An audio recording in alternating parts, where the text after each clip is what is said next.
So today we're going to be doing a session on design thinking.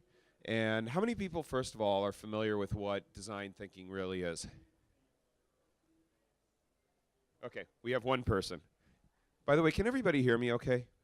All right, cool. So let me kind of give you a background of basically a very rudimentary background of design thinking, and then we'll start to go into the workshop. Design thinking is something that came out. Sorry, I can't tell if I can hear or not. But design thinking is a philosophy that came out of Stanford University about, I think like in the late 1980s or something like that. Forget my history. But it was really kind of a focus on how you can go about looking at problems in a different way to try to generate more creative thought and to be more inspired and more thoughtful and more emotional with how you're going about looking at a situation. So what we're going to do today is we're really going to focus on picking a couple problems and then breaking up into teams and then trying to solve them. And then at the end of the session, what we'd like to do is have a representative from each team basically come up and just give a short description of what the solution to that problem is.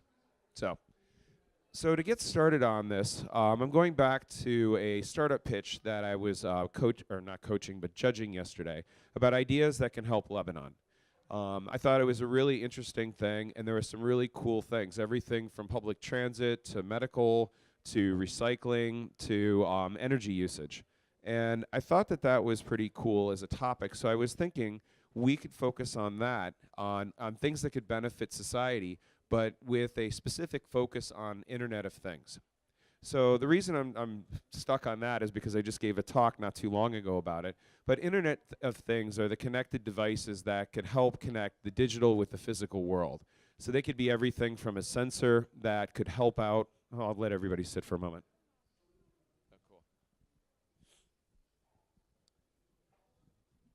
But going back to it, a connected device could be everything from a sensor that could measure traffic patterns, and where there's traffic congestion, it could be a device that can control something like a thermostat that can heat or cool a home, or monitor, like let's say a refrigerator or medical type of sensor that could read blood pressure, heart rate, or something like that. So the devices pretty much, for this purpose of this exercise, are really kind of open to your imagination on what they can do. We'll pretend that they just exist and that's easy to make it. But the thought behind this exercise is that what I'd like to do is I'd like to see how we can use these kinds of devices to solve specific problems. So to kind of start thinking about it, I want to kind of open it up to people to kind of throw out some ideas for problems that exist, and then we could start to formulate teams around that, and then I'll help you kind of like within those teams start working around how to have the discussions and follow a design thinking process. So can I have a volunteer or a couple volunteers and some ideas we can maybe work with?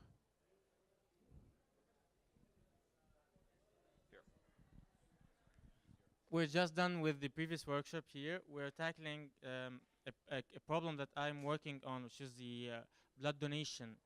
We have blood shortage. People usually rarely go to in Lebanon at least, rarely go to the blood bank to donate blood voluntarily. It goes through recruitment through personal networks. So you have to go beg the donor to come and donate. This is what we're trying to change in Lebanon. So that's one idea. Does anybody else have any ideas? Oh. Oh, hold on. I think one of the main problems we're facing in Lebanon is water shortage. So you have blood donation and water shortage. Anybody else have anything that they want to volunteer? Oh. Garbage crisis. Okay, the garbage crisis. That's another good one. Anybody else over on this side of the room? Or I can pick somebody out. Okay, hold on. Here you go. No, it's just easier this way. Yeah, okay. So we can talk also about the shortage of food and the lot of homeless people. So we have shortage of food, water crisis, blood donation, amongst other things. Okay. You know how barbecuing is done outdoors. How about if we do it indoors? Is there a way to take the smoke out? Maybe that's an idea. I do believe that that's possible. So, okay. So what we're going to try to do then, does anybody else have any ideas that they want to contribute? Okay. Traffic. Okay, so basically to kind of summarize what we have here, if I were to put this into groups, we have traffic, we have healthcare with blood donation, we have food and water. I think water is kind of a specific on that. Garbage, the garbage crisis and recycling. So I think what we can do is we can maybe group those. Oh, we have one more.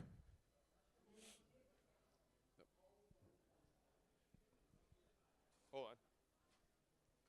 Here you go. Security.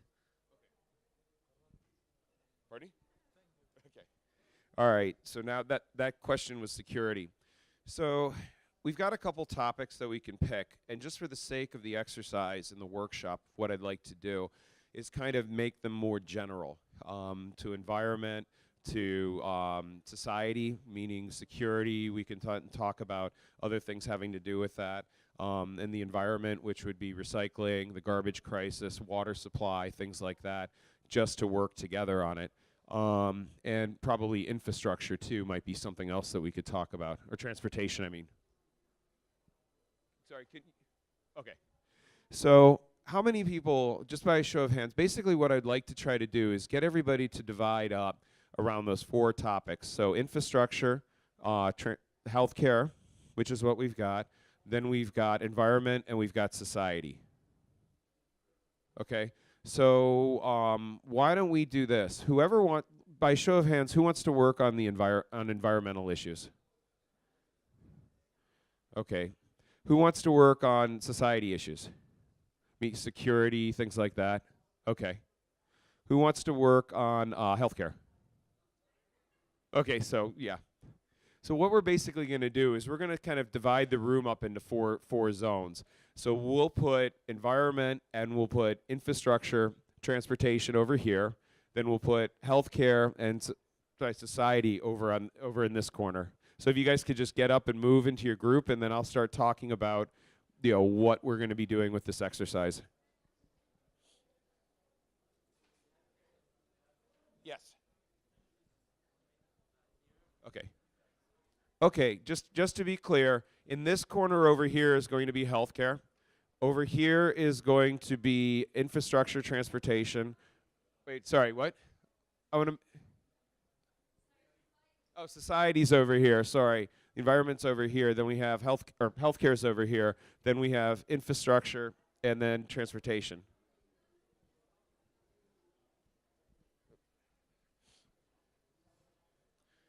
All right, great. So we've got some pretty significantly sized groups here. So what we want to do within the group is that we're going to be working on these. Sorry, I want to make sure everybody can hear me. We're going to be working on these topics individually within our three groups. And basically, the takeaways on this is that we want to start with framing the problem. And that basically means that each person in the group wants to take a turn and start talking about one or two sentences about what they think the problem is. And then I need to have a volunteer to be the group leader to take notes for their group. So for this group, do we have one? Okay, so basically, and then over here for this group back here. So who's the volunteer that's going to be taking notes? Okay, great. And then over here? Party? Yes, you're taking notes? Perfect, okay. Great. So for the note takers, basically what we need you to do is as people are starting to write down ideas, you are just supposed to record the ideas that they come up with.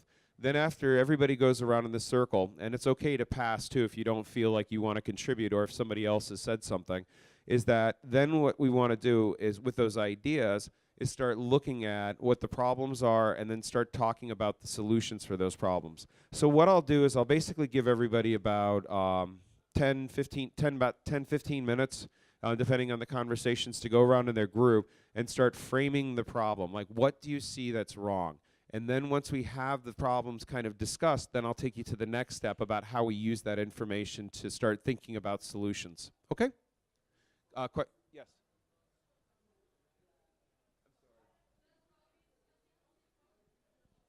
No, we want to just start off with talking about the problem. The reason why we want to do this with working on the problem first is because if you jump too quickly to a conclusion about a solution, you might be missing some details on the problem that could lead you in a totally different direction. And it's also important to listen to other people's voices because everybody's got a different perspective. Even if you're very similar personalities or have very similar characteristics or backgrounds, no two individuals ever look at the same problem in the same way. It's just a matter of human perception. So the point of this part of the exercise is really to start collectively describing the problem and painting a much bigger picture than one individual might be able to do. So for the next few minutes, why don't we start, and you could go around the circle in whatever way. And again, if you don't feel like you want to say something, or if you feel like somebody else has said something, then you could just affirm that and pass on to the next person. Okay? Okay, so for the benefit of the people that are new, I just wanted to kind of tell you what's going on right now. We're doing a design thinking workshop, and we started about 20 minutes ago, and divided, there's 3 different groups that are represented here. Each one is talking about a specific problem, and you're welcome to dive in and join whichever group. This one's healthcare, this one's society, and this one's transportation behind me. So if it's an issue of interest to you, I encourage you to pull up a chair and join the discussion. We're going to be moving on to the next phase in about 5 minutes.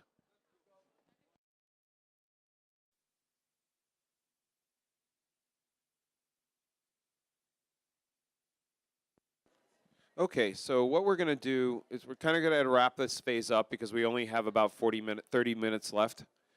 So what I'd like to do before we start dividing the bigger groups into smaller groups is just the person who is taking notes, if they could just share with us a couple of the top problems that they've identified within their group, and then from there we'll move on to the next phase.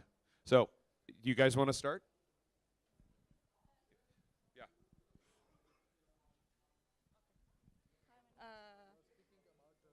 Okay, so we're speaking about the social problems. Yeah, so we listed some. Some of them are lack of social education and awareness, violence against women, unemployment, addiction, immigration, the homeless people that are everywhere, the minimum wages, poverty, divorce, and the gap between the poor and the rich people. Okay. All right. Oop. Too many chairs. Are you guys ready? Okay. For your note taker?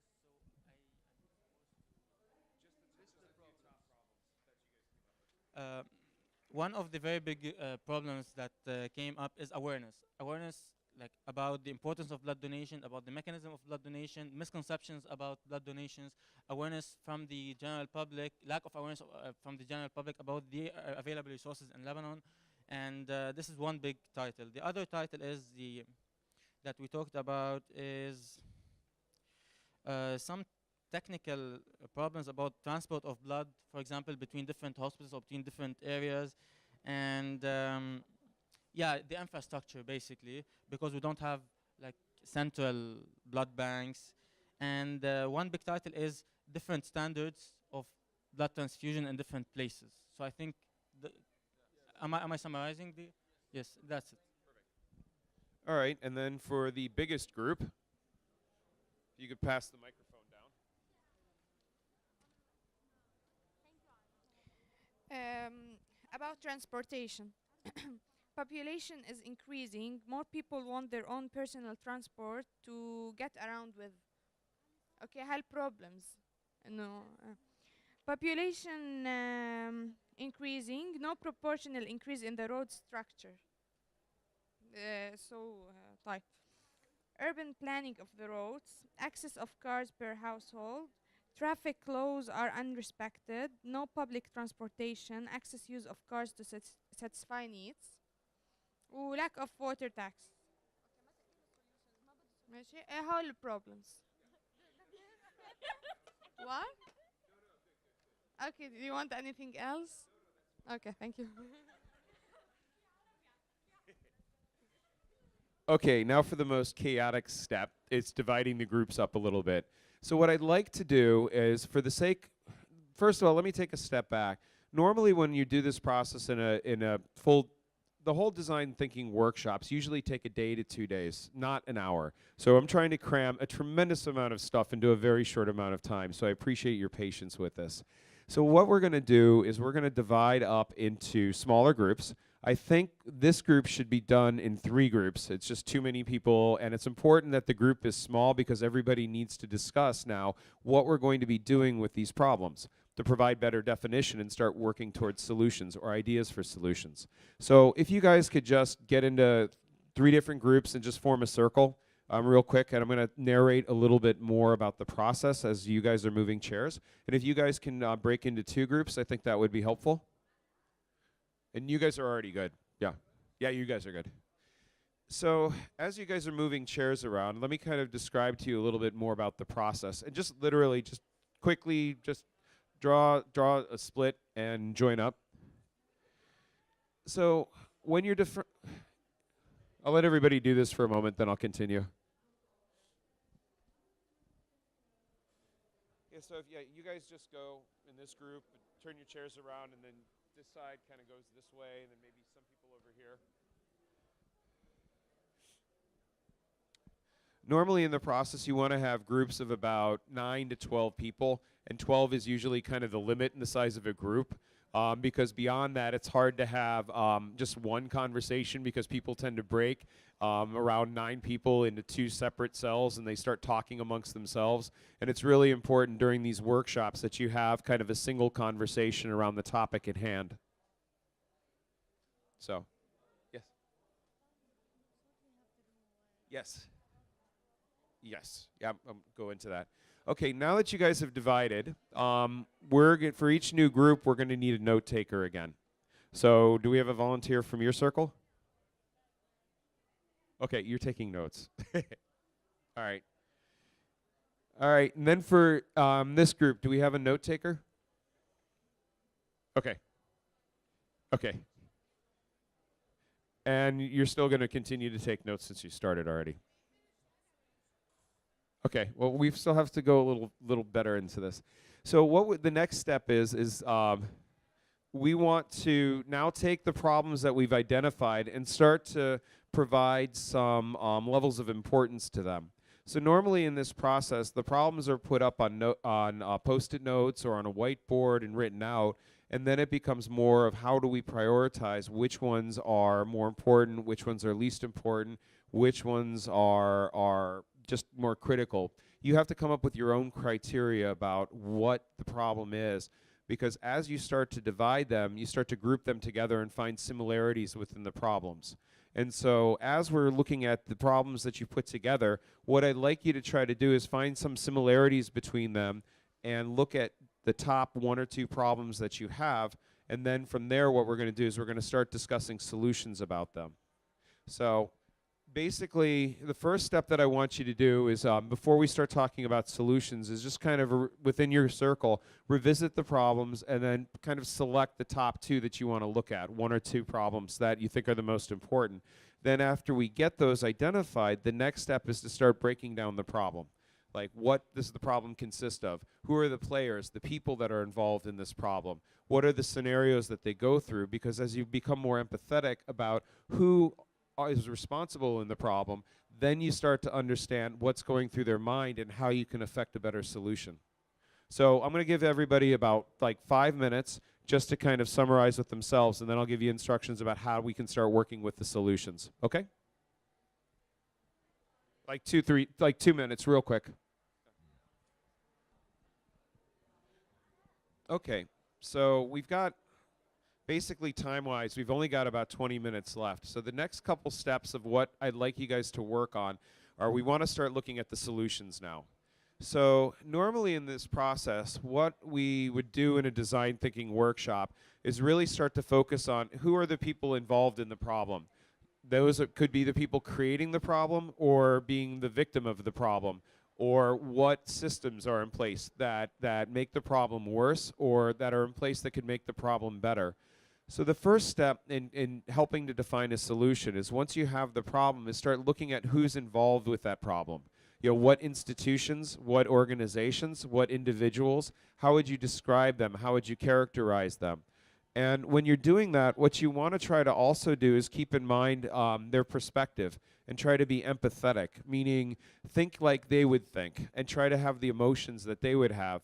Because the people that are involved in these problems are obviously they're human beings like us, and they have feelings and emotions, they have biases, they interpret things differently, and it's very helpful to really kind of for a moment try to move yourself out of your mind into that person's mind to get it. That's part of the reason why we have these groups and have the group discussions, are to kind of look at their emotions from a different side. So while we're looking at the problem or the solution, we want to think about who are these people and how can they affect change, but as we're talking about what our ideas are.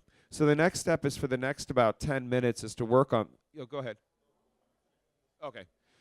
So that for the next 10 minutes, what I want you guys to do in the groups are, the note takers should list out who are the actors involved in the problem and the solution, and then start talking about the solution in the form of a narrative or a story.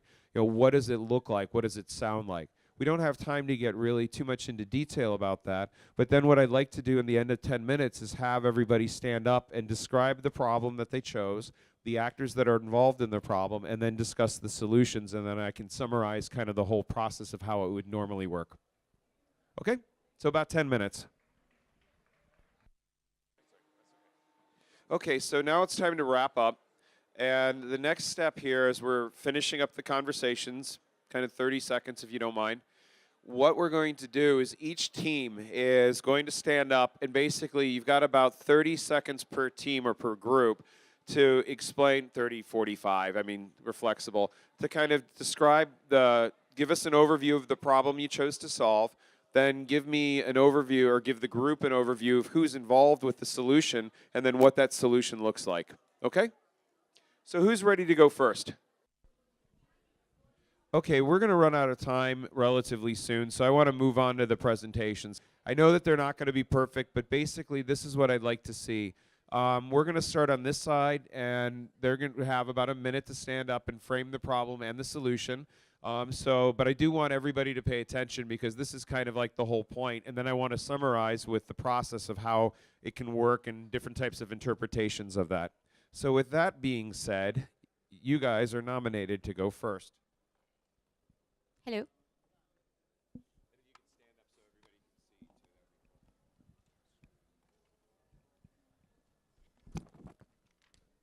Okay, hi. We are talking about transportation, and we chose law enforcement and education as being one of the problems. And then the actors in our problem, the most important ones that are actually like that everything trickles down from is the government, which is actually divided into two. You have the ministries and then you have the institutions. Ministries, which they take care of the investments, they give you the tools to educate. The second part, which is like the police and the law reinforcements. We feel that between these two, there are more than one problem. One of them is that there is no communication going on between both entities. There is no education, so they did not give them the tools to apply those reinforcements correctly, and there is no control. So the ministries or the government doesn't control the police.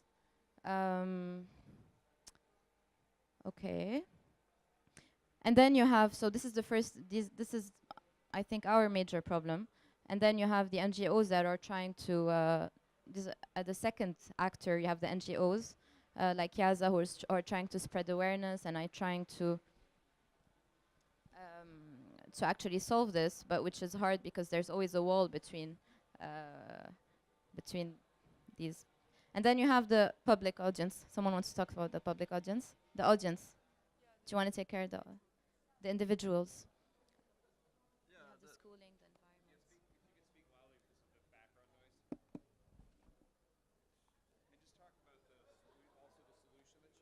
Yeah, we have the people. The people means the taxi driver, the regular people on the road every day.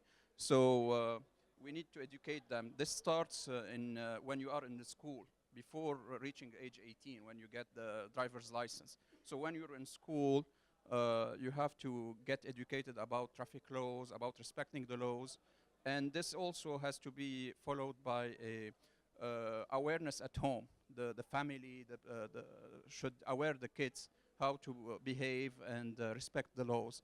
And also, when it comes to when you're 18, you get the driver's license. The driver's license test should be very tough, and no excuses made there, no exceptions.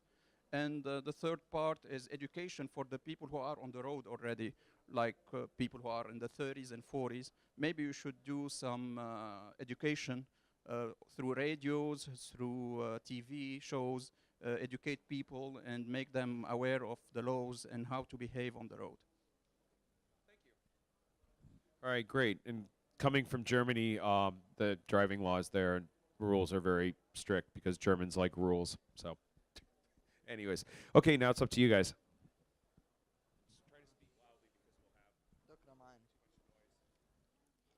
Problems. Population increase. More people want their own personal transport to get around with. Urban planning of the roads.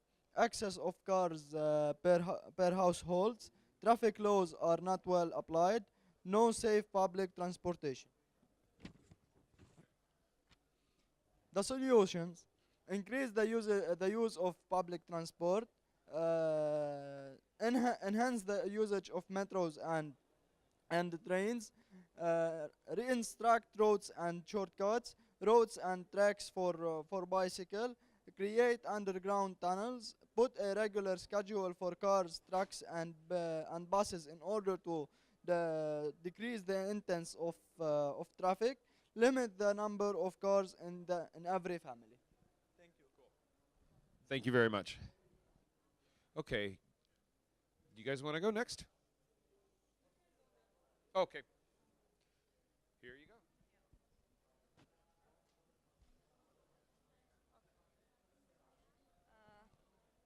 So we based it mainly on two main subjects, which are immigration and divorce. Okay. So for the causes of immigration, we mentioned that there are no new investments, the huge amount of unemployment, minimum wages, poverty, the government mainly, and political issues. Same as for social insecurities. When it comes to divorce, also poverty is one of the reasons for the divorce. Violence against women, cheating, sexual infertility, marriage at a young age, lack of morals and values, and when women get higher salaries than men, they feel superior towards them. Also for social media, the solutions in terms of the immigration, it's favorizing work opportunities for young people and pure Lebanese people, the presence of more investments, awareness about the negativity, the negative sides of immigration, because everything has positives and negative sides, providing more safety for the citizens in their home country, because we all look for safety.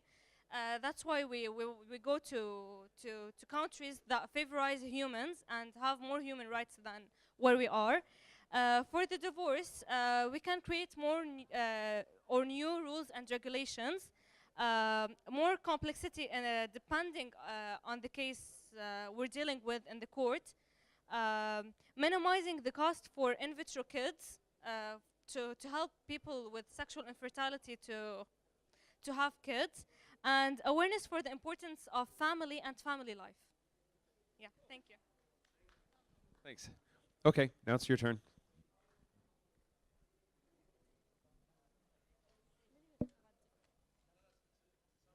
First, in lack of awareness and knowledge, the basic step it's the basic step for mental progression in the individual, which in turn reaches the society. Uh, for Ministry of Education is the one responsible for that, since it has the lack of knowledge update, and it's not giving attention to official and governmental school, which have the highest number of students. and also the corruption and lack of obeying rights, Lebanese laws, since we have improper displacement of working jobs, especially in governmental jobs, without considering educational backgrounds and levels and favoritism, such that in people in legislative, executive, judicial authorities. The solutions are increased awareness by social medias and schools and by specific organizations, and also separation of the authorities from the organizations. Thank you. And for our last group,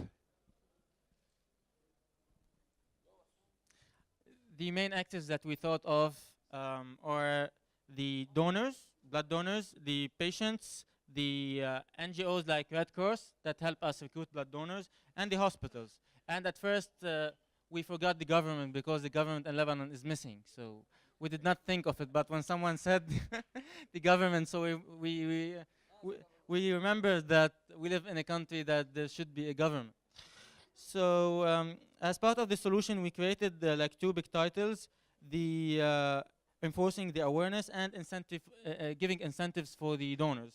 Under the incentive, we suggested, for example, like covering the 20% difference. Like, you know, there's something like the insurance in Lebanon. It's called the National Security Fund.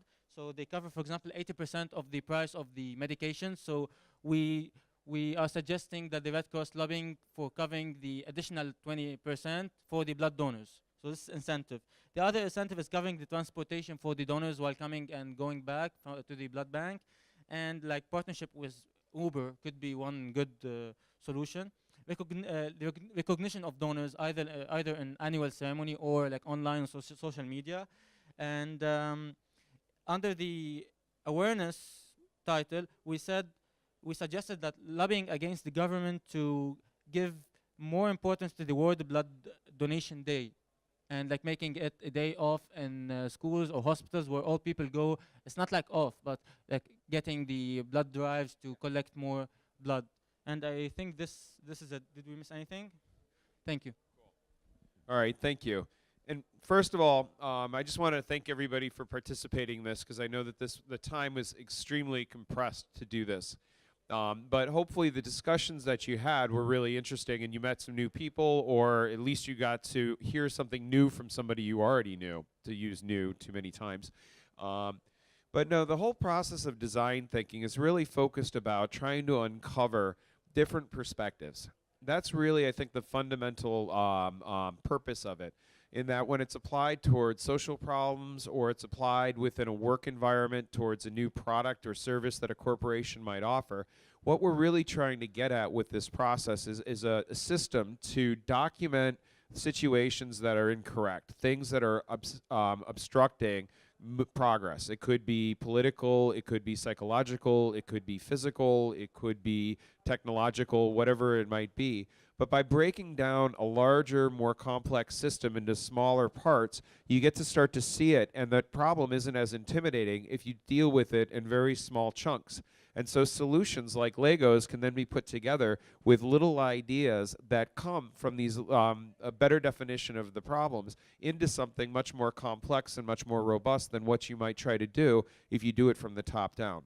So that's really the general purpose, I think, this is my opinion, on design thinking, about getting yourself out of a routine thought and being empathetic about the people that are involved in the problem and trying to have more insight for a solution.